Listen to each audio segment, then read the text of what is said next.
Good evening, Jeff. It's Thursday, March 10th. Did you know that? It's Hey, stud. episode 26 of The A Winers. milestone. It is. We have one every week. Where the hell are my flowers? Oh, man. I couldn't ship them off. Well, it's also another day. Today is the day where night and day are equal. It's the spring equinox. I was talking to my Iranian friend Hassan, who I guess they use the solar calendar. Do you know what calendar we use? The Hebrew calendar? No. Well, in Washington, You know what? I'm not only. about equity as far as this equality between spring and summer, or whatever it is, day and night. I am about merit. Which is more meritorious, the day or the night? Well, you know what? I would say daylight is more because, we save time, I think, somehow. We get more brightness. So anyway, in the solar calendar, he told me that it's the year zero in that calendar is when the Prophet Muhammad migrated from Mecca to Medina 1,400 years ago. So it's a big day for them. In Switzerland, a friend of mine, they burn something called I don't know if I can say it right, boga, which is like burning the boogeyman. So I guess you're scaring away nighttime. And my family in Mexico, down in Chichen Itza, which is a big pyramid, they celebrate the Serpent of Light. And in India and Nepal, and I did this too, they celebrate Holi.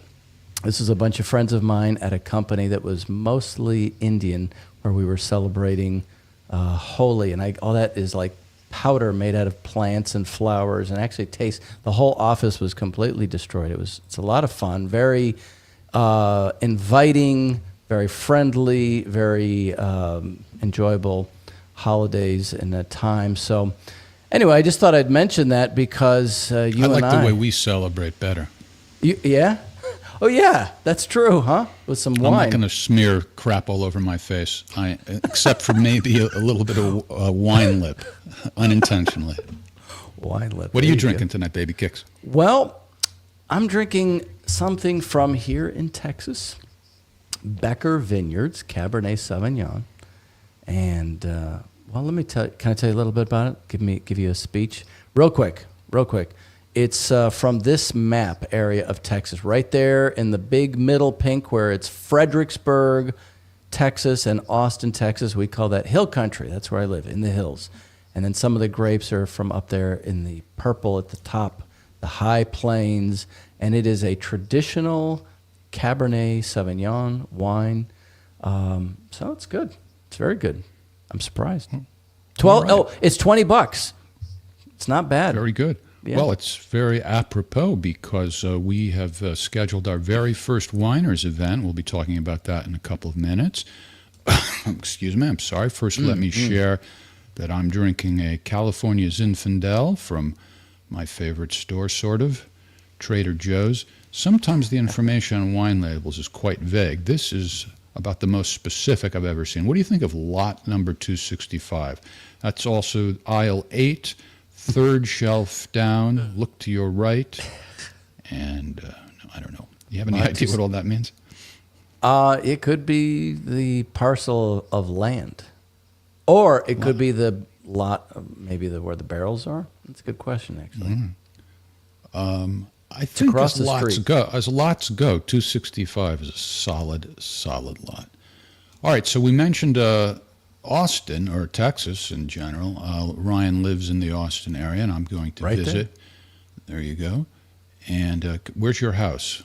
You see where it says Austin, then there's the big purple like little circle right above the city of Austin. That's where I live, right there. Oh, all right.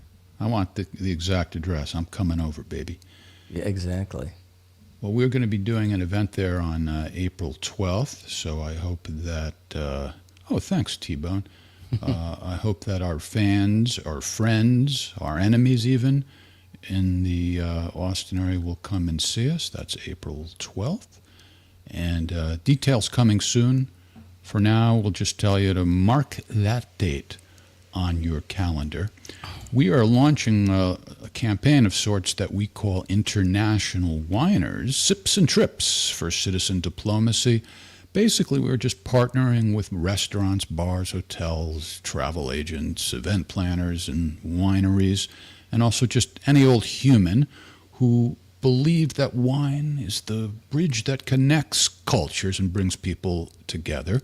So if you might be interested in helping to organize an event or just suggesting how to make something happen somewhere, if you have any interest at all, please go to internationalwiners.com and fill out a very short form there, just your contact info and one little comment. Just say in what way you're interested or what your suggestion is, and that will be great. I'm taking this seriously. Well, hold on a second. If you have a winery and you need us to come and live there for 30 days to taste all the wines for 30 days straight, I will be available, and my passport is also up to date. All right, that's quite a sacrifice you're willing to make for the important. cause. Right. I'm taking this seriously, by the way, because we often, and I think we'll do it tonight also, I'm not saying we're going to stop doing it, but we're often bitching about all the absurd bad behavior out there and, the political divisiveness, so forth and so on. And we need to balance that out a little bit with some harmony, some peace and harmony. And I think that wine is just the tool, so to speak, to foster that harmonious mood. So instead of just talking about it, we're going to do it. And that's why I'm very happy that we have our first event on the books. And we shall see. Of course, we might just get drunk and get into a big fight or something. What? Yeah, I was going to say ambrosia of the gods, and then you said that big fight. Then suddenly it's like family, right? Yeah. So you live in the Austin area. I have been to Austin twice. The most recent time was when we did the event at your house and a couple of other things. Mm-hmm. And we had dinner one night in Austin, but, I was staying out in the suburbs. And so I didn't really get to assess what Austin is like nowadays. Everybody says it's changed and not necessarily for the better. What do you think? What? Oh, well, all right. It's getting very expensive and very congested and that sort of thing. Right. So remember that saying, keep Austin weird? It was very funky, and now it's more yuppie than funky, maybe. At least that's what I'm hearing. Well, it depends. We just had South by Southwest, which is one of those keep Austin weird things where there is live music all over the city and band shells and booze and maybe some mushrooms and that's technology. That's a weak argument, though, because that's not what a typical day is. That's a special event. What's it like it's a whole week. It's a whole week. I know, but it's a special event. What's it like to live there is what I'm asking. Well, the cyclists, bicyclists, I would say that they fit into that category on a regular basis. You see how hard I have to try to get an answer out of this guy? I'm saying it's what you're talking about. There's a whole subculture around that, and it's part of the Austin thing. I don't know what to say about that. What I would say, though, to answer your question, is in terms of the change. You take areas like where I live. 10 years ago, there was 900 people in my town. Now it's 25 to 30,000 people. So it's exploded. All of the technology moving in. Tesla now has headquarters here. SpaceX has headquarters here.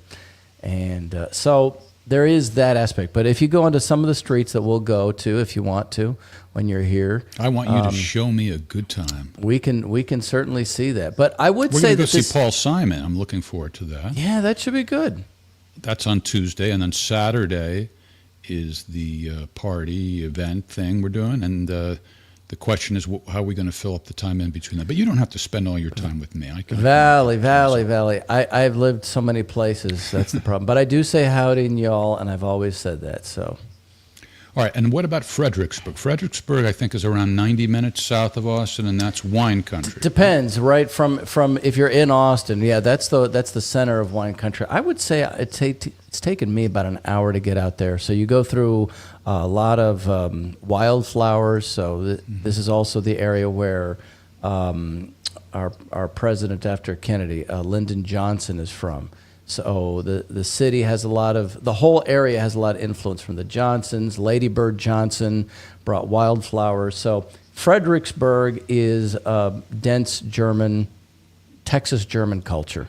And so that's where a lot of Germans settled for many years. The thing that's interesting about Fredericksburg is there's no German wine. All the grapes there and in most of Texas come from France, Italy, and Spain. So a lot hotter, less sweeter, lighter. So it's much more to your liking, probably.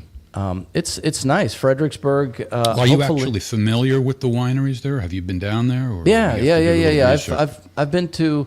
So my area here has 80 wineries, and I've probably been to 20 of them. Wow. Do you know the Fat Ass Winery? Are you familiar with that? No, I don't. Well, I don't know if the wine's any good, but based on the name alone, it looks like it's a fun place, and they have a good sense of humor. So let's find out if it's any good, but the name alone is getting my attention. This is the Fat Ass Winery. Yeah, there's also lots of distilleries. So right by me, speaking of fat ass, is Thirsty Mule. And actually, they have a distillery and a winery now, and they're 2 minutes from my house. I could ride my bike over there. Yeah, this is right here. This is very typical. Exactly. Just bring a glass. Now, I don't think you actually have to have a fat ass to attend, and there you are. I don't. Nice shot of yours. I would not mine's- call that fat. I would call that very bulbous, muscular, well-formed, and ready for action. That's true. I don't know what kind of action. It's functional. You are ready It's for something. functional strength. That's what we're going to say there. Functional strength, yes. Yep. If we were to name it after you, I guess it would be the Perfect Ass Winery. I'm sounding gay, aren't I? Hey, it's okay. We This haven't is just completely this gotten is- rid of DEI, so you're okay. This is strictly analysis, just detached analysis. Anyway, There you that go. looks like fun. Yep. Functional ass. Yeah, Valley, you need to come here to the hill country. I live on a hill. Look out across a valley. It's a good place to be. Across the valley, no pun intended. Yep, across the valley. So what else do you know about it? It's like a very wealthy sort of a thing, right? It's kind of like what's that place in Colorado where the rich people go? Aspen. Yeah, No, Aspen. it's not like Aspen yet. So again, Well, not like Aspen, other than like it's the clientele is very upscale, is it not? I mean, the No, people who come. And, no. I mean, there's more of that happening. So let me give you more of an economic thing. This area, the Texas Hill Country, which Fredericksburg is a part of, is known as the American Viticultural Area. It is an American viticultural area. So this area from Texas Hill Country and then to just north of San Antonio is the third largest of these viticultural areas in the country. So I don't know what that means actually, but it's a designation. Well, let me say the ATF designated it. This is the wine area. So it's about 14,000 square miles. And it is next to California. It's the big, it's the big wine region outside of California in the United States. So these are the two biggest wine areas in the whole country. So it's growing. There's definitely some big. But you said no in response to Because the way when like if you characterized it. you could go and buy land there and build a home much more inexpensively than you could come into my neighborhood and buy a home. It's not yet exploded to be as elite. Like there are not any fancy restaurants. What is that restaurant in your town that you like? You just sent when me I a went to the other night. Yeah. Oh, come on. What was the name of that? It was like Haggy Mays Bar or something. I can't remember. I'll find it in a second. Haggy Mays. I don't remember. I'm trying to come up with All the right, name wait. of that place. Just remember, Ryan said Haggy Mays. Let's see how close that is to what it actually It's something like that. It's something like that. You send me so Oh much yeah. stuff. Molly Pictures. Molly Yeah, Pictures. Aggie Mae's, Molly Pictures. See, it's very similar. So it's kind of a neighborhood bar restaurant. So that's what Yeah. you're going to find in Fredericksburg. Oh, good. But they have a lot of these little boutique hotels that are starting to pop up. It looks Western. It doesn't look very German. I mean, that's not culturally it is. But By the way, it's for the past few years, spit it out. I have trouble remembering the names of certain things, not everything, Okay. and I can't figure out why. I mean, I guess age might be the simple answer, but I mean, I can't figure out what it is about certain words or names that I can't remember, because it's not like I can't remember anything. There's this other restaurant that I like, and even right now I cannot remember the name of it, and it does not have a difficult name. Trader Joe's. No, it's not a restaurant. Here, All right. maybe we have a memory expert in the audience. I'm going to get the name of this place and tell me what it is about this name that might be difficult to remember for somebody who has it's Nicola's, Nicola apostrophe S. It's not a very difficult name, but I can never remember it. I don't know. What does that mean? I don't know, actually. Maybe you need to take some vitamins. I don't. That's all I I can couldn't say. remember the name of Molly Pictures either. So now, the other thing about, of course, this whole area is the barbecue. And I met a restaurant owner the other day when I was meeting with one of our friends who had thrown a party for the Bobby Kennedy volunteers, and the restaurant is Texas Honey Ham, and the owner of that restaurant also makes chocolate with microdosed mushrooms in his chocolate. You mean hallucinogenic mushrooms? I don't think that they are Italian mushrooms. I think they're hallucinogenic Oh mushrooms. yeah, the phrase microdosing suggests that, but isn't that illegal? No, Mushrooms are legal in Texas? as far as I know. Didn't I just tell you it's a viticultural area? This is like a big growing area. But I think cannabis that isn't legal in Texas, is it? It's hard to believe that cannabis would be illegal, but hallucinogenic I'm not mushrooms are really legal. sure. I don't really know. I hope I didn't get him in trouble by saying that. Yeah, I but think they could. Yeah, they're probably knocking on his door right now. Let me see. delete that. Call the ATF and Let's tell see. them it was a Magic mistake. mushrooms, Texas. We're not doing cross-dressing. I mean, I used to, but anyway. I It's won't get into illegal according to the first thing I All see right, here. all right. Well, maybe it's a new thing then. Chocolate. The least you can do mushrooms. is visit your friend in jail. By the way, if the audience would be, we've been having all kinds of audio problems lately. If the audience would be kind enough to tell us whether or not our volume levels are equal, I'd appreciate it. Okay. Yeah. Somebody See, has a now question what you've for got is people in the chat are talking about. Let's see. Right. 7 brides for 7 brothers. Holy People usually cow. recommend what wine to go with food. This is a new one. What wine goes with a movie? I don't even know that movie. Do you? Is it a Chinese movie? I don't know. I like that they're treating us as experts. 7 bride. Well, I'm just going to say off We the can just top fake it. How about a nice Chardonnay? No, never, because you're Hillary going to have it Clinton's with favorite. pizza. You're going to have pizza with your wine, and Chardonnay does not go with right, they're that. telling Oh, us it's the an audio older levels are movie. Oh, an older movie. In that case, Pinot Grigio. Hey, they're telling us the sound is good. All right. Thank you, folks. Appreciate it. All right. Wow, we had such a terrible problem with Scott on Tuesday. So frustrating.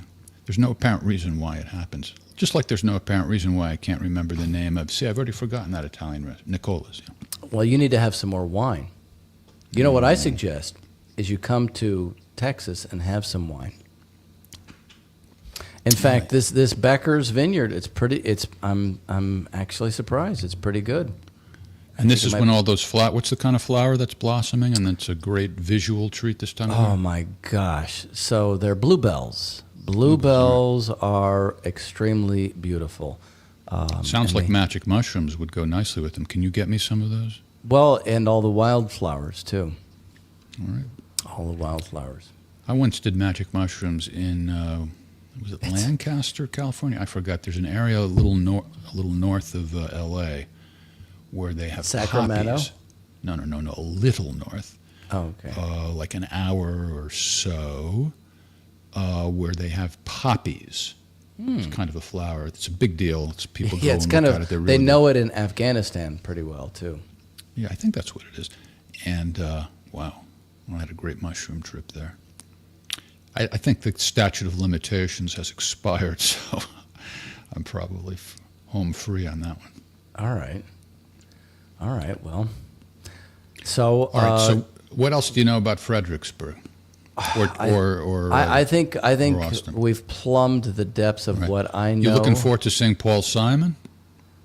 Yeah, I'm curious. Beethoven was able to compose music while being deaf, and I'm wondering. Well, we should tell the audience, in case they don't know, that Paul Simon has had a why severe I'm- hearing loss. Yeah. That's why I'm bringing it up. He lost his hearing, and so that should be interesting. And he was not performing for a while, but he found a way to get by just placing the speakers in a certain way and doing certain kind of songs at a certain volume.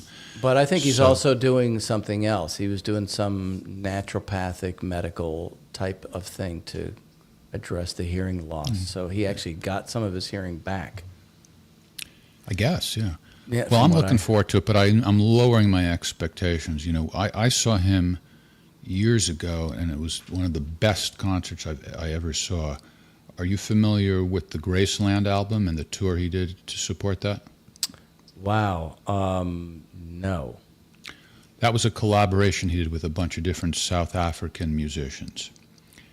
And it was just a perfect melding of their styles. I mean, you would think on paper, maybe it'll work, maybe it won't, you don't know. It's kind of an audacious way to combine things, and it worked so beautifully. And I saw him at Radio City Music Hall in New York, and he had all the different South African musicians, singers with him, and they would come out at different times. It was just like an exciting show, just beautifully paced. You know, this group would come out and join him on this song, then some others. Oh man, it was thrilling. Well, you know, And on I have a this feeling it's not going to be as thrilling in Austin, but whatever. Yeah, I know it's probably true. I saw But it's some. fucking Paul Simon, man. You gotta just. They're all aging, right? That's Yeah. the thing. All these guys are. It's like Paul. It's like seeing Bob Dylan. You don't pass up the opportunity to see him. Paul Simon's one of our greatest composers. Are you familiar very much with his work or Simon and Garfunkel? Simon and Garfunkel. Yeah. That's what I'm most familiar with, actually. When Simon and Garfunkel did their free concert in Central Park in 1981, it took place on, I think, my second day in New York after I moved there. And I was staying with a college friend whose apartment was within walking distance of Central Park. So I walked over there, and no exaggeration, it was such a big crowd. I literally couldn't see the stage, hear anything. I couldn't even tell where the stage was. Must have been like 1 million people. Jeez. Yeah, so Paul Simon's big in New York. And then he played another free concert as a solo act without Art Garfunkel, just he and his band. Well, just one thing you mentioned. You mentioned South Africa. That's the one thing about the international winers. So here in Texas, there's a huge Texas Wine and Grape Growers Association, and we were looking at the one in South Africa. So maybe part of this is that wine becomes the basis for learning about how we can Well, yeah, in solve Paul these Simon's differences. case, it was music, and in our case, it's wine. So. Yeah, absolutely. All right, well, let's bring in our friend Jose Vega now. How you doing, Jose? Man, you guys give me like almost no warning, you know? Oh, how are we going to warn you? We're on doing the show. Yeah. All right, well, I Why, hope do you need everything's to- good. Do My you need a audio's fluffer good. before you join us? Audio's good. Camera's good too. We good? We looking Yeah. good? You're looking fantastic. All right. I mean, thanks. you're no Ryan Milton, but you're looking pretty good. No, but I will get there. I will get there. You know, Ryan, I just bought some Whey ISO 100 protein. It tastes like Fruity Pebbles, Whoa. 0 sugar. Mix it with some oatmeal and Greek yogurt, blackberries this morning, and chia seeds. So, you know, I will That's be pretty getting good. the gains so far. Oh, you can't see that. No. Oh Yeah, yeah. there we Oh go. whoa. Oh, so Whoa. you know, give me 6 months, Ryan, and you won't be the only You know, You'll- what do you call Ryan again? Somewhat homosexual? No, how dare you say that? The how very you d- muscular Wow. yet strangely effeminate Ryan Oh, Wilson. sorry. Can't believe you said that. Here's what you call me. Here's what you call me. Just Okay. pretty. Pretty. Oh That's it. man. All right. Well, we are now enduring a wave of violence directed at Tesla owners, Right. Tesla dealers, all things Tesla. And we thought it would be interesting to talk to Jose about that because Jose is an activist who causes trouble, but in not quite the same way. So Yeah. I'm very eager to hear what his take on it is. Did you destroy your own Tesla, Jose? Well, honestly, if Elon Musk wants to give me a Tesla for me to performatively destroy, I'd be happy to do that. The only well, condition is that I would performatively destroy it in about 15 years when it's run its course. That's much different than what's going on now. Let's take a look Yeah. at a news report to give people a taste of what we are referring to. Are investigating what they're calling a targeted attack at a Tesla repair center. Here comes the dramatic video right here showing just multiple flames hitting this row of Teslas. It's similar to what we've seen here recently in the Seattle area. Police in Vegas now say they found 5 vehicles on fire or damaged here, and the word resist spray painted on the front of the business. This attack comes just hours after 2 Tesla Cybertrucks were set on fire at a dealership in Kansas City. The FBI has stepped in to help investigate both incidents. To those who might think that something like this is justifiable or potentially even admirable, we want to let you know it's a federal crime. We will come after you. President Trump has also issued a stern warning to those who vandalize Tesla property. You do it to Tesla and you do it to any company, we're going to catch you and you're going to go through hell. And last night on X, Elon Musk himself reposted that video from Vegas and labeled it terrorism. These latest reports are just 2 of the at least 16 incidents of vandalism to Tesla vehicles and dealerships nationwide. 4 of those happened here in Western Washington. And it's happening all over the country and even all over the world. Here, I think this was in France. These are, I think, so-called environmental activists. This is a tactic they use from time to time where they just use graffiti. And we've got this doxing going on as well. This is a map of, I don't know, where the Tesla dealers are or something or other. And that's a Molotov cocktail symbol they're using. That's subtle, huh? Wait, where's the Molotov cocktail symbol? Yeah, I was just going to say, where's that symbol? Isn't that what the red thing is, or is that? No, that's the Tesla symbol. Oh. No, I think the mouse, your mouse is used as that, actually. What's the? Because that's I That's read a it. Tesla. The red is the Tesla. And what's and the other things? That looks like a Doge. NAFO dog. Oh, that's a Doge. There you go. There you Doge, go. yeah. I get it confused, right? It's the same kind of dog. All right. Well, I read that it's a Molotov cocktail. I didn't Well, realize. let me just interrupt here a second here. One thing on the map on that doxing is the FBI director was his address. Right, the FBI director Kash Patel's address was also part of that release. People in our chat are saying, "Oh, people are dying in Gaza, Ukraine, and Yemen," and we're talking about Tesla. It is a very important, I think, instructive point here to how you actually mobilize people to do to create a change in policy. Don't you think, And that's what we Jose? want to talk It's to not Jose just about. we're not just here complaining because all of our Teslas are burning up and shit, how do I get to the grocery store because now my Tesla is burned up, right? It's not about that. What do you think, Jose? Well, I think we shouldn't be burning up Teslas. I think it's very simple. I've seen the point made, right, that when conservatives want to boycott something, they just don't buy it, right? So, like, for example, when they boycotted Target, they just didn't go to Target.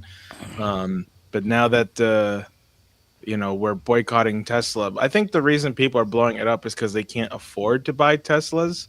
It'd be one thing if, like, a group of people were boycotting it who could buy Teslas and then just don't. But it doesn't really hurt the wallets of, them because they were never going to buy one to begin with. So they have to resort to blowing it up. I don't know. Personally, this story for me, it's like obviously it's a concentrated effort happening because of Elon Musk and where he is in the government and stuff. And there is definitely some kind of provocations happening in the presidency, which would affect Elon Musk because he's so close to it as well, where they're probably trying to do some kind of like influencing operation or some kind of destabilizing operation on him so that he may be willing to pass more favorable or be in Trump's ear about passing more favorable militarization laws or, ordinances or temporary measures to, guard the Tesla dealerships. Or what about just some kind of gang counter gang kind of thing that's not really meant to do anything useful? Yeah. I mean, that's right. I mean, like, what are we really talking about here?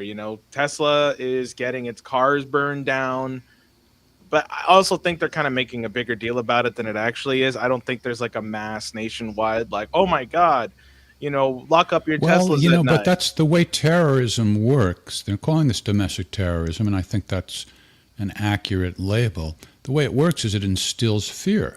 Okay, so it's not happening everywhere, literally, but it's happening a lot. And so now everybody who owns a Tesla has been doxxed. Wouldn't you be a little bit worried that it might happen to you? And then if you park your car, you're just a person who, maybe cares about clean air and clean fuel and so forth. And that's the reason you own a Tesla. And now you go to the supermarket and park your car. You're going to worry if somebody smashes it. That's what terrorism does. It instills fear. Do you think this thing is domestic terrorism is what you're calling? I'm not saying you're wrong. I'm just saying you're using the word. I'm saying I just gave you the definition that I have in mind. Okay, the idea of terrorism is not only about what happens when the act occurs, it's about how it instills fear. Yeah. Wouldn't you? So my question is, wouldn't you feel fearful to be driving around and worry about your car now? Yeah, it's probably why Tesla stock is dropping like cliff dive right now. Yeah, and look, who's happy about it is Tim Walz, he's not a weirdo, apparently, according to Tim. Phone, I know some of you know this on the iPhone. They've got that little stock app. I added Tesla to it to give me a little boost during the day. 225 and dropping. So, and if you own one, we're not blaming you. You can take dental floss and pull the Tesla thing off, and take out, just telling you. So that's his answer to my concern about people being worried about it. They can just remove the Tesla name with dental floss and then. This is why you can't do violence and protests, because it will always backfire. It'll just give the government an excuse to militarize more, to pass more Patriot Act style laws, and all it does is it only makes you less safe. It makes everybody less safe. So let's. I was looking into this a little bit, and I think that if you look over time, right, the whole left versus right dynamic is actually a problem. Because the idea is you actually want to do something that is good for the nation, for all the population. You think about the United States, right? We have this idea of the general welfare. You think about Black Lives Matter, which had this whole rampage of burning things before. I was reading a Substack by this guy, Coleman Hughes. Now, you might know who he is. I don't know who he is. He's writing a book called The End of Race Politics, Arguments for a Colorblind America. Now, he's black, and he was talking about Martin Luther King Jr. And I found this article because I remember when the Black Lives Matter guys were burning everything down across the United States, and a lot of people were quoting Martin Luther King, and they were attacking anybody who quoted Martin Luther King. So what was King? He actually attacked Black Power. He said the issue is not race. It's in his case, he was saying it was class. It was the Vietnam War. It was poor people, things like that. So really, he was saying these divisions are all kind of bullcrap. The other thing is, so if you're looking at this, I mean, obviously people with money are typically the ones apparently who buy Teslas, although that's I don't know if that's even true necessarily. So his argument was people don't even know what Martin Luther King was up to, fighting for a real idea. So this idea of the chaos is what I'm addressing. Well, yeah, and I think, but there's something probably even more sinister going on than just gang counter gang. I think you have to look at Elon Musk and his role in the government. So far, I'm not impressed with anything he's doing, but there is clearly some kind of they're doing some kind of operation on him where they're flanking him through Tesla. So, for example, not only is Do you it think just it's do you think it's organic, or do you think it's like some kind of like George Soros type thing, or whether it's him or something other than organic? well, because you see this sort of equating the people who are burning up Teslas to people who support Palestine to people who are like ultra leftist, radicalists, whatever. Yeah. But you also saw like this YouTube It becomes video. a big mishmash as far as I can tell. Right. So it's like, oh, you associate burning Teslas with pro-Palestine, with being leftist and being a Democrat. But what you see also on YouTube, there's this very famous kind of science YouTuber. His name is Mark Rober. And he does really good stuff. It's all just engineering stuff. And he did a video recently, like, can a Tesla actually, what was it? It was like something like debunking Tesla myths, or where what he did was he set up a fake wall that had like a Wile E. style, like the Wile E. Coyote style, like fake road in front of it. So it looks like the road continues, but it's actually a wall. And so he said, I'm going to go into this full speed. It's not a real wall. I won't be hurt if I go through it, but will the Tesla stop before I hit the wall? So he does it, and the Tesla doesn't stop. It was revealed that the autopilot, it was never on self-driving mode. It was never on full autopilot. It only got on full autopilot about 17 camera frames before it actually hit the wall. So it was clearly like malicious to try and paint the Tesla as like this is a bad. So this is happening at the same time that the vandalism is happening, at the same time that Tim Waltz is saying, great, Tesla stocks are down, at the same time that Tesla investors are saying Elon Musk should step down from Tesla. They're clearly trying to put Elon in some kind of state of mind or an emotional state, on top of the fact that he has all this baby mama drama, so that somebody can influence him in some way. And frankly, I think it's all bad, that they're trying to influence. Yeah. So Well, I'm glad you're saying that. They're Well, trying to he's- just. Well, trying to ruin he him. seems to be malleable a little bit in that regard, I think is what you're also Well, he's saying. feeling the pressure. I mean, he's only human. And as far as Yeah. pinning it all on leftists, progressives, Democrats, whatever, well, if more of them were speaking out, then I would be more open to like, hey, it's not just them. But very few of them are. Here's a Congressman Ro Khanna claiming that he's one of the only ones, and I tend to think he's right. Has it crossed the line when people are sort of rooting for the failure of a company? Well, first, let me say, until yesterday, I think I was one of the only Democratic elected officials to unambiguously condemn the violence and destruction against Tesla. I don't think you have to be tough on crime to do that. As you know, my grandfather is part of Gandhi's Satyagraha movement, independence movement. He said sabotage is a form of violence. I mean, this is not the best form of protest, and it's not the tradition. The second point is, I'm not going to root against Tesla. There are 20,000 people who work in my district who make a living off this. They're building electric vehicles that ultimately are good for the climate. I have huge, huge problems with what Elon Musk is doing.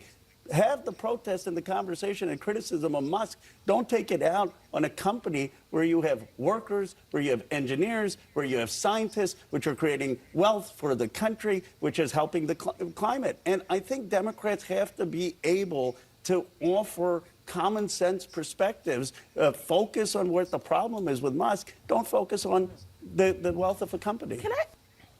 Well, I actually agree with what he's saying there. And to something you said, Well, he's Jose, got constituents who are, employees. It's an American company. They're like, everything is done in America. Look at this comparison to other car makers, and as far as what percentage of their cars are made in America. 100% for Tesla. And Well, I think this the is other where they're sold. Oh, in America. No, of the ones that are sold in America, this is the percentage of where they're made. That's what it is. So, the other thing is the leftists, progressives, whatever the hell we should call these nice people, have always claimed to be so concerned about climate change. And electric cars were considered, one of the solutions to that. Now, this kind of looks like they were never even sincere about that if their hatred for Elon suddenly becomes more important to them than that issue. Well, point of clarity, electric cars and their manufacturing and production is actually not green at all. The lithium mining is like Cobalt, done, yeah, it like exploits like the people who are in just the worst conditions possible. So, All right, well, point of clarity is that what changed their mind, or is the hatred? I'm not disagreeing with the No, information. they never. you're saying. That never They don't know changed their that. mind because the bumper stickers are, I bought this before I knew he was bad.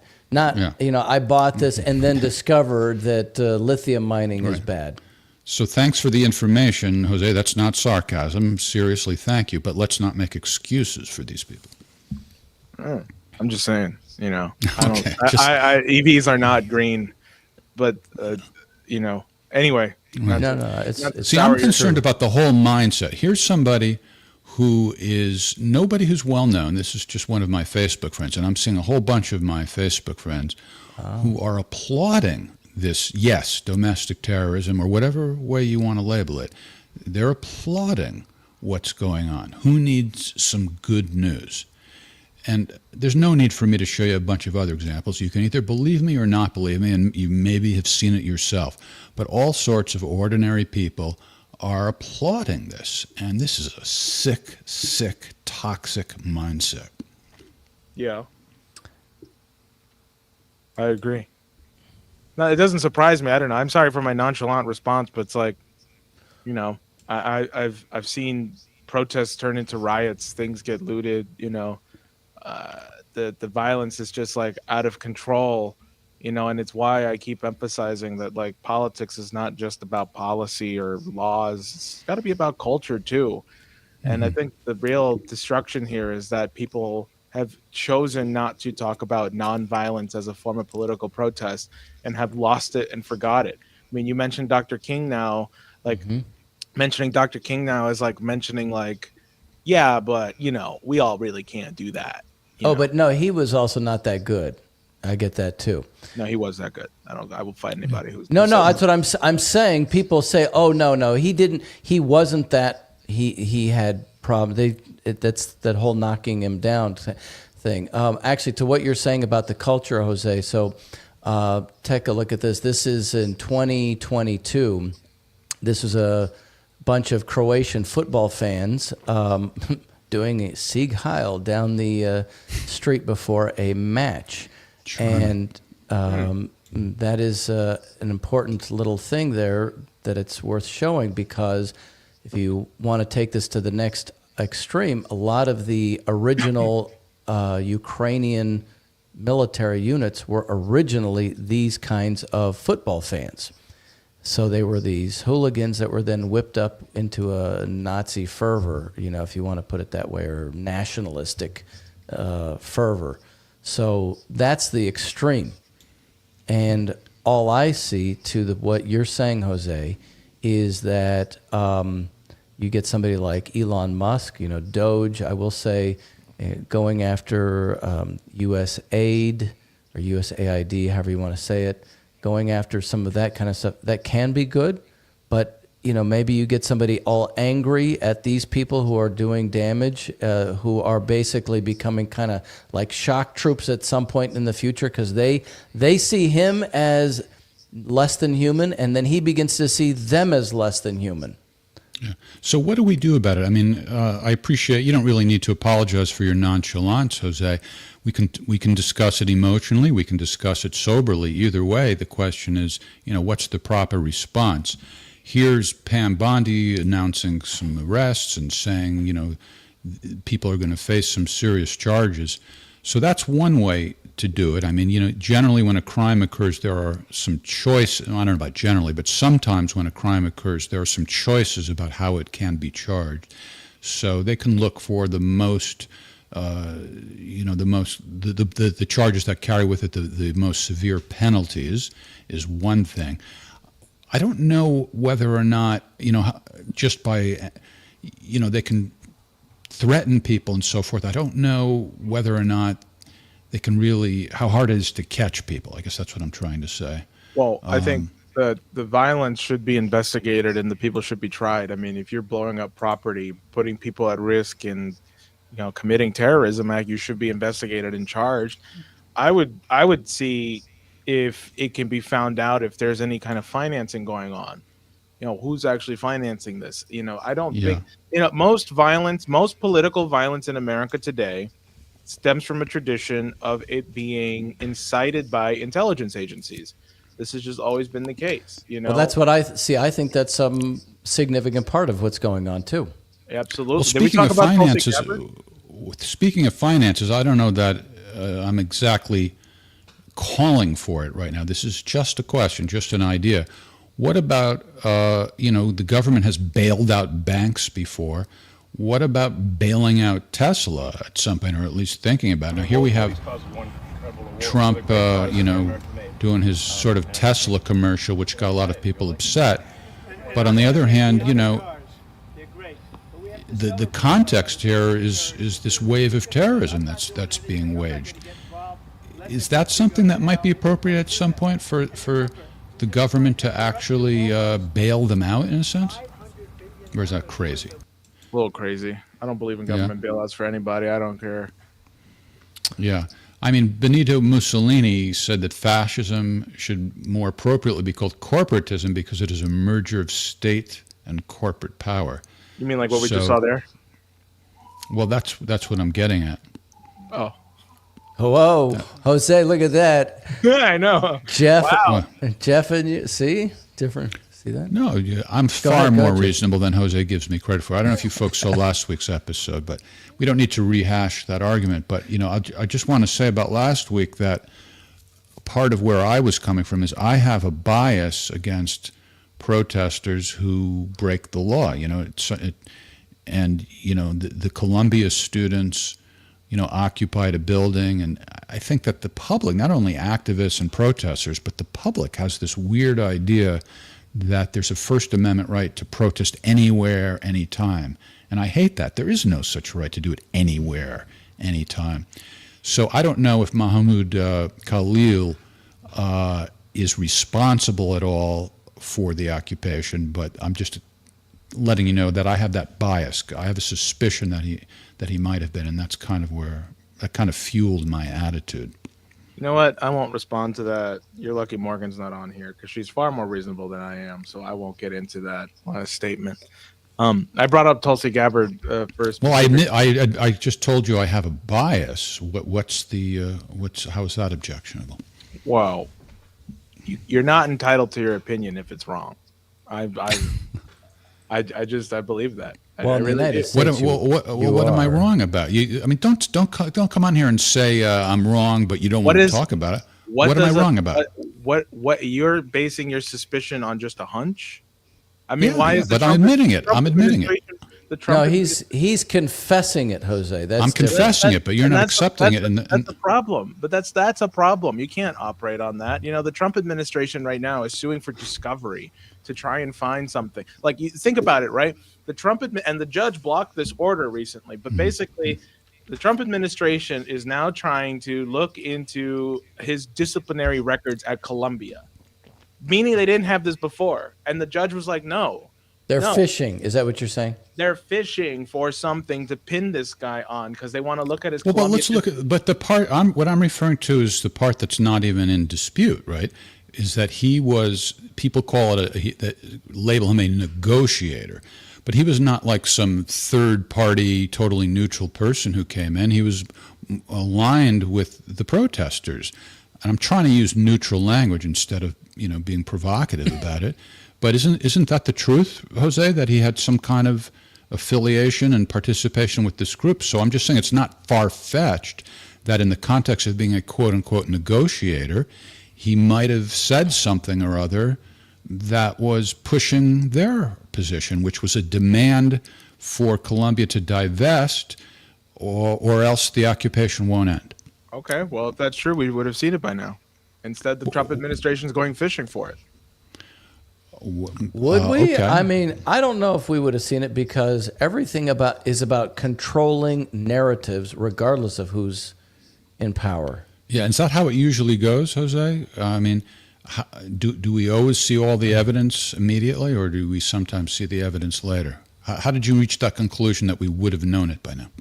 Because if you were about to do something big like this and deport somebody over speech, over something they said, you should be ready with the examples of what they said. And when Marco Rubio and what's this guy named, the Borders are, when he was pressed, like, well, what's the evidence that you're using? Yeah, it was just that vague law, right? But let me give you a theory on that. I think the Trump administration wants to win on those grounds, so that, because that's sort of like I don't want to say get out of jail free card, but that's kind of like gives them carte blanche to deport anybody for almost any reason if they decide, and they meaning the Secretary of State decides in his sole opinion that somebody is, whatever the wording is, something like a security risk. I think they want to win on those grounds, and that could be why that's what they're pushing. That doesn't mean that they don't also have evidence about Khalil perhaps being involved in illegal activity. If they win on only illegal activity, that won't help them, deport people for almost any reason. Does that make sense? No, it doesn't. What part of it doesn't make sense? It doesn't. It's like I was just in the middle of telling you that when the Borders are was pressed, what's the evidence? Why are you deporting this guy? But I just told you why they might be taking that position. He said, well, it's on TV, right? We see it on TV, right? He was out there saying pro-Palestine stuff. Is that enough to deport somebody here on a green card? They are, you know what the case now says? He interfered with our national interests. Right. He interfered but with I just told you why they might be doing that, because that, if they win on those grounds, that paves the way for them to deport people for almost any reason if Rubio just says so. Yeah, but that doesn't mean that they couldn't also, if they need to or want to, identify some illegal behavior.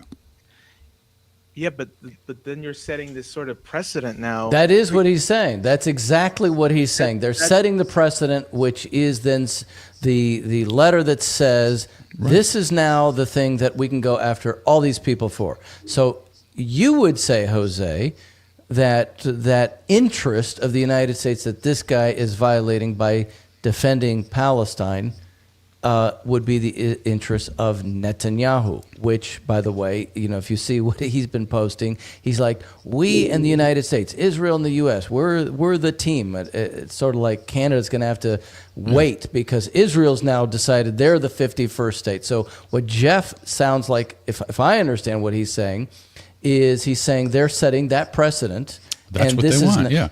I'm not saying it in any way. He's not saying it's good. He's not defending it. It is what they're doing. I'm suggesting that's their strategy.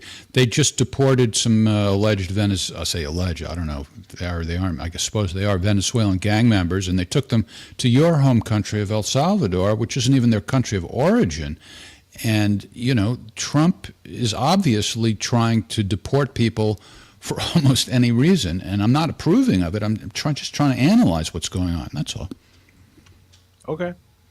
All right.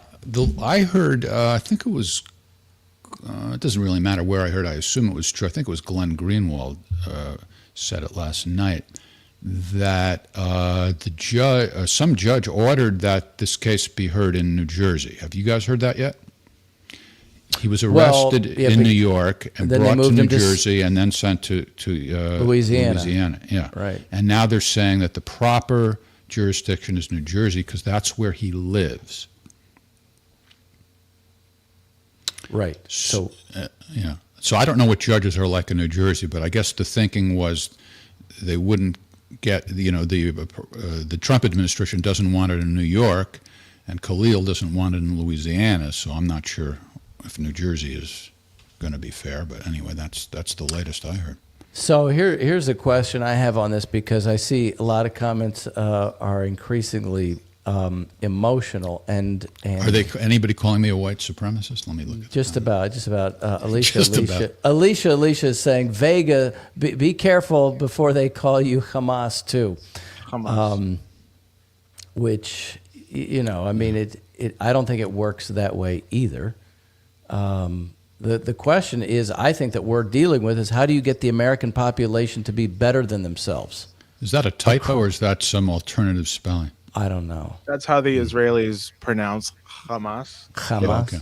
They say Hamas. Hamas, yes. See, Jose Justino Bronze. I don't even think that that is even a concept. Who even knows what the objection is there? It's not a conversation. It's not. I mean, you ideas. It's like people say, why doesn't Trump, if he was serious about, I don't know, I forget what the comment was. Why doesn't he just, take the weapons that he was given to Ukraine and just stop doing it and put it into Vietnam veterans or something like that? Do you know that you can't just do that? It's completely two different budgets. It's like there's the wheels of government that are sort of a pain, right? They're coming for you next, Jeff, but Hey, I like Jeff, even though I disagree with him vehemently sometimes. I guess that's mocking me for, like, I admitted it was my bias, and they're thinking, oh, just because you admit it. See, so there you go. There's a person who can't even recognize that somebody like Jeff is saying. Right, I'm a wonderful person for admitting my bias. I don't even know maybe what I'm talking about. Right. Could be that Jeff is actually saying, I don't know what I'm talking about and I don't know what's true. And here's somebody who's upset that he's saying that. Jose, your job, presumably. I remember we talked when. Hold on a second. The idea is from when Jose goes out there and he intervenes, his idea is to kind of break and shatter the perception of people that are watching so that maybe they get a different idea about what's actually going on as opposed to just being like sheep, just listening to noise, right? Sure. Is that okay? So, and it's civil disobedience, right? Would you call it? See, one of the hallmarks, I guess, two of the hallmarks of civil disobedience. One is that it's generally nonviolent, and the other is that you accept responsibility for it being illegal, and you might be punished for it. Is that correct, Jose? You don't feel that. Yeah, you don't feel, even though they're sometimes too rough with you when you're ejected, you don't feel that you have the literally legal right to take over their event, do you? Right? It's civil disobedience. Sure. Yeah. Unless they start choking me, then it's different. Yeah. Oh, exactly. It And is I'm still trying to get a legal expert to come on and talk to us to analyze what legal recourse you might have. So let me slightly change the subject since we were talking about what's his name, Elon Musk, as opposed to just these things. So take, for example, the idea of Doge. Now, people claim they're all upset about it, but it was an institution first created by Barack Obama. Nobody who is upset at Elon Musk is upset about that. This just was a rebranding of that institution. Literally no change as far as that is concerned. Now, you look at recently what happened where SpaceX sent this Dragon capsule up and quote-unquote rescued our astronauts. Now, here is an example of what I would think that protesters would be making noise about. So Doge should be investigating waste and fraud and abuse, right? I guess that's what they say. Now, the Boeing had built the original capsule that sent these guys into space. Now Boeing is a company that, there were 107 different military contractors. Now it's 5. So you've had this contraction, mergers and acquisitions. Boeing, they're now the number 1 exporter and builder of aircraft in America. But it's all crap. It's all been financialized. So why isn't that being investigated? They've taken over the last decade $59 billion of shareholders. They've given money back to the shareholders and to what they call dividends and buybacks. And they've not put it into manufacturing anything better. So their capsule is junk. Their airplanes are junk. And they're the 4th largest military contractor. Now, to me, that's something Doge should investigate. because it's an American company. It should be doing something good. Do you see what I'm saying? That to me is a constructive thing. You would want to break up some kind of a monopoly there. Make something good happen. Yeah, I don't have any particular comment to what you're saying, but sure. So why aren't these people saying that? Well, but you know why? Because like they're all pessimistic about the Trump administration. That's why. I mean, at this point, you can be the head of a company, but you are also like in Trump's ear. I mean, people recognize you as practically the actual vice president at this point. Elon Musk has seen more with President Trump than JD Vance is. And I think people are kind of just disheartened with the Trump administration. Frankly, me too. Me too. Okay, but they were disheartened for the last 4 years. I mean, this is 2 months. In other words, it's been disheartening, if you want to take that, for the last 30 years. Where has there been a shift in direction? Oh, Jeff, you're muted. You're muted. Sorry. That was a perfect setup for promoting our forthcoming brand new, that's a little redundant, podcast called Trump Watch, hosted by our friend Scott Ritter, coming within the next few weeks. It's going to be a weekly show that's kind of a report card on all things Trump, so there'll be both praise and criticism, and it'll be about a 1 hour show with Scott interviewing one guest per week. He'll have an opening commentary and a closing commentary. So, anyway. Maybe you should have me on Trump Watch because, like, well, you might be. Well, because I told this to Diane Sayre. I was like, if I was in the Congress, if I had actually won, I would probably be drafting articles of impeachment right now. I'm not happy. Well, that's what Al Green says, isn't it?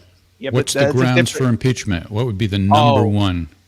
Initiating attacks against Yemen and the Houthis without going through congressional approval. Mm-hmm. One.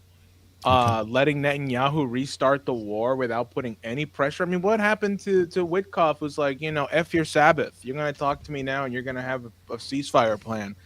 Pressure's gone, Letting Netanyahu do something doesn't sound like grounds for impeachment. Maybe your first one sounds possible.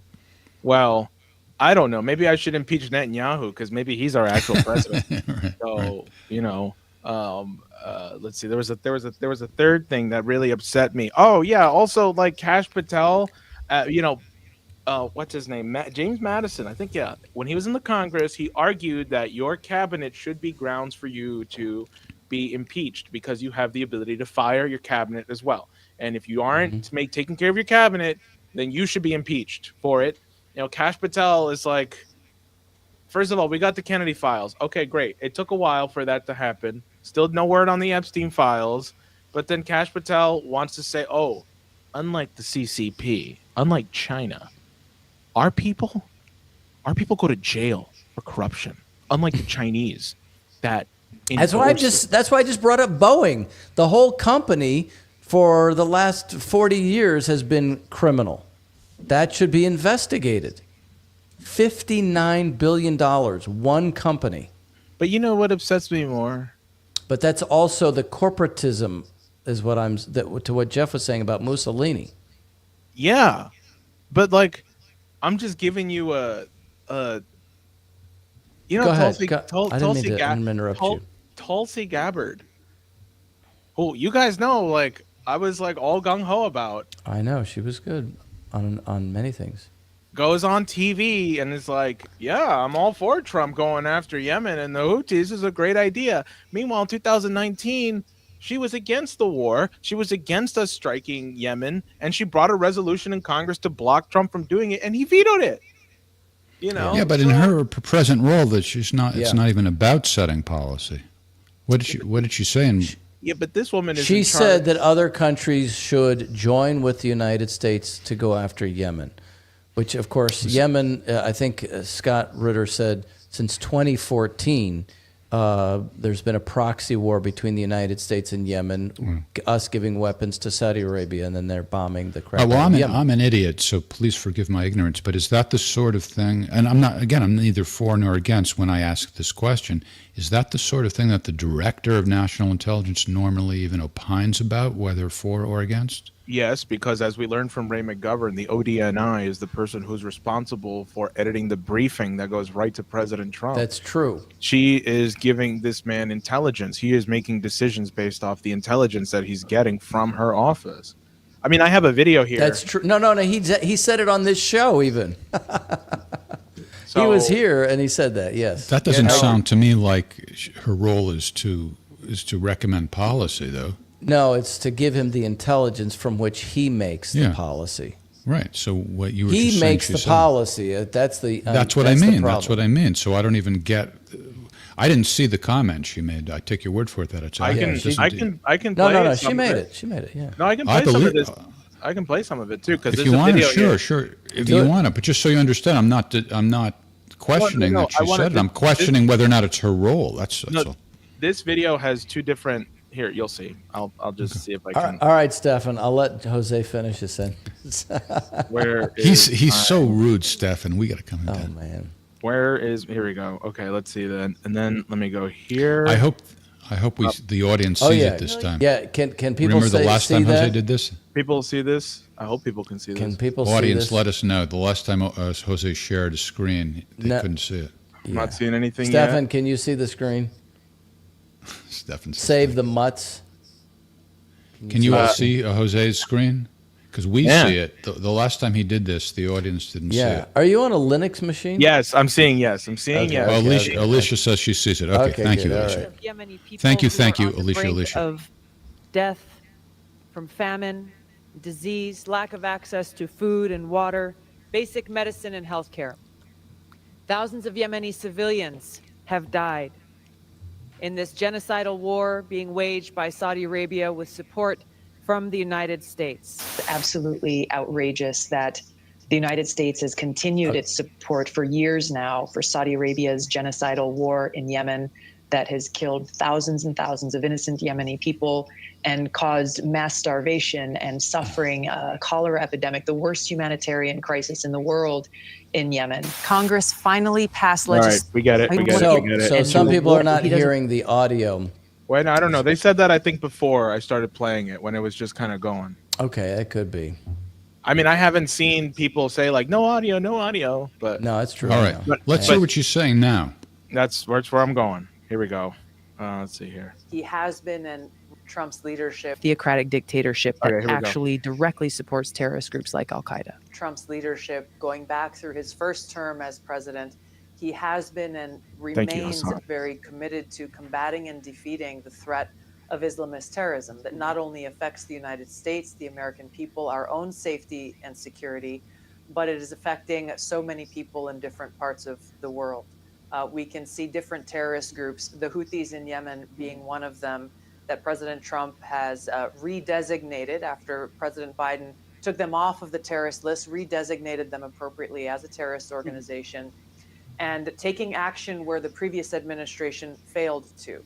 Right. The Houthis have been disrupting maritime trade and passage for a very long time, and no serious effort has been taken to stop that disruption.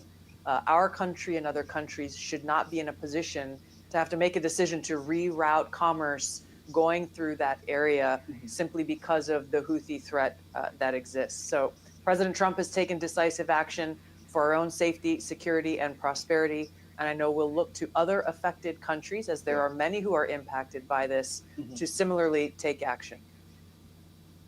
Okay, got it. Thank you, Jose. So again, I'm simply asking: is it typical for the Director of National Intelligence to opine in that matter, whether one agrees or disagrees with her? That's my question. Well, yes, because she is overseeing all of the intelligence agencies. She has to make sure that the intelligence that they're getting, for example, they say that Iran is supplying the weapons to the Houthis. There is some truth to that. That is true. Iran is indeed supplying weapons to the Houthis. I am not going to deny that. That's most likely true. That Yeah. being said, what this actually raises for me is, where is she getting this intelligence from? And I think it has to be from some level of Mossad, because this is why Israel is so important to that region, is that they are there in the Middle East and they have spies in all the Arab states that can feed to the United States intelligence and information. some of which may or may not be true, right? Well, So- the point being is we are doing their work for them. Yeah, exactly. Because Israel itself can't stand up to Iran, it needs the backing of a big country like the United States to do so. And also, the Houthis it's not just that they have the weapons from Iran. They have, the Iranians have taught them how to build these deep tunnels. I mean, they have fairly significant defenses. And I think each of these drones that they take out, what are they, like $30 billion, and they've taken out 12 of them or something crazy like that. I don't remember how much they cost at the top of my head, but they've been effective, let's put it that way, as far as resisting things there in the region. So I bring this up because I just think that our government, our presidency, and our intelligence is still co-opted by a foreign country right now. And I think that that's a problem. And I think that if the citizenry doesn't actually stand up and fight back against this, exposing this, going after it, publishing the truth about it, that we are currently under an Israeli regime, or really a British regime, because that's what that really means, then, we will never have actual change. And we're going to keep operating and acting on behalf of foreign nations rather than taking back our own independence. So, and I think you have to also think about it too, because like John Fetterman is over there. He's a senator. He's in Israel right now, and they do this. They do this every single time. Like for example, Nancy Mace, the congresswoman, was also in Israel just days after the ceasefire, where like some bus was blown up or something as a way to try and convince the American lawmaker that, oh, see, we actually, this is what us every day, our buses get blown up, and it just so happens to be that you're here while this happens. Come on, cut me a break. So anyway, I don't know. Just to what you're saying, Benjamin Netanyahu a couple days ago, he said, in America and in Israel, this really got me because he's like, he's trying to do this we thing. When a strong right-wing leader wins an election, the leftist deep state weaponizes the justice system to thwart the people's will. They won't win in either place. We stand strong together. So, I mean, this is a guy who's facing going to prison, and he's acting like, we're standing up against the bad guys. So I definitely don't like that, this idea it's we, because that is what you're saying too. And people do see what he's doing and the AIPAC lobby as the deep state. So clearly getting rid of the deep state isn't as easy as people have been thinking it would be, just by changing from Biden to Trump. Well, I agree, but I think that's also why people are kind of disappointed because, everybody thought that Trump can't be bought. I mean, we've seen sly statements like where Trump says like, well, we act independently. We are not a puppet nation to anyone. That was supposed to be like a slight, jab at people who say that we're an Israeli puppet state. And the truth is, I really don't know what to think of the administration at this point. I mean, the only good thing I see coming out of it is the Putin talks. And they did speak about Iran, and Iran and Russia do have a security pact together. So, I mean, obviously there's some kind of flank going on here. And all I know is people just need to keep telling the truth. The citizenry just needs to keep acting. And what also just to what you're saying, we should also be saying what the administration should be doing. Yes. Which is not what burning down Teslas is all about. Is burning down Teslas about what the country should be doing? I don't know. Of course not. Of course not. We already got Jose to say the right thing. I know. Let's not badger my friend I Jose wasn't doing that. I was simply saying that just struck me.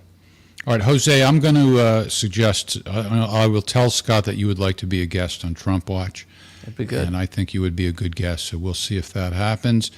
And also, I want to let the audience know, because speaking of Scott and our other show, Ask the Inspector, which is not on YouTube, I think our audience is not yet aware that we, meaning the Whiners, are on YouTube. And we need subscribers because we can't be monetized. There's a YouTube comment. I can hear.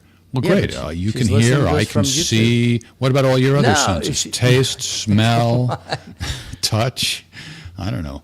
That's quite an announcement. Jose, anyway, control Jeff, would you please? we need. Well, I don't know. You put that comment on like it was something It's a significant. it's a live YouTube comment. Oh, she's watching. She's she's on YouTube. I'm It's a sorry. live YouTube comment saying she can hear us. I apologize. I was out of line. See, All right. there So you go. for those of you who don't know, we need a bunch of subscribers on YouTube. Thank you, darling. Because we're not going to be monetized there until we reach whatever the threshold is. So please subscribe to us on YouTube. There it is. That's the address. Civil Knights. You got to put that @ sign in, though, I guess. Yeah, because somebody else has Civil Knights. It's slightly different. So you got to say Civil Knights, and then you'll see it next to the Whiners on YouTube. No. The Whiners on YouTube will not do. You have to go Civil at Knights. Civil That's Knights, all you have to know is at and then Civil you'll Knights. see the That's Whiners. whole Yep. thing. All right. And then we're going to be in Austin on April 12th. More details coming soon. Mm-hmm. Jose, are you going to find us the right venue in the Bronx to do a wine event? Our whole premise is that wine brings people together. Just like here. You almost hate me, but because we have wine involved, that tempers your hostility. You see how wine is so effective? I do know someone who's a wine connoisseur who knows all the great wine spots in the city. I don't know if they know any in the Bronx, but I'll be happy to inquire. Thank you. Awesome. Jose. All right. We will be back next week at the usual He's got time. those mushrooms, Jose. Yeah. Okay, go 7 ahead. p.m. What was in that Eastern wine, Time. man? Also, join us tomorrow night on these same social media channels, except for YouTube, because they won't let Scott Ritter on, or they won't let the combination of me and Scott on. I don't even know what the hell it is, because Scott is a guest on all these other shows that are on YouTube, but they won't let us do our show on YouTube. So anyway, but join us on all the other channels tomorrow night at 8 p.m. Eastern Time for Ask the Inspector. And the Revolution. Thank you, Jose. Thank you. Thank you. You're welcome, sweetheart. Thank you, Ryan, my studly friend in Austin. It's almost time to hang out in person. I can barely contain my excitement. And thanks to our beloved audience, we will see you soon. Take care, everybody.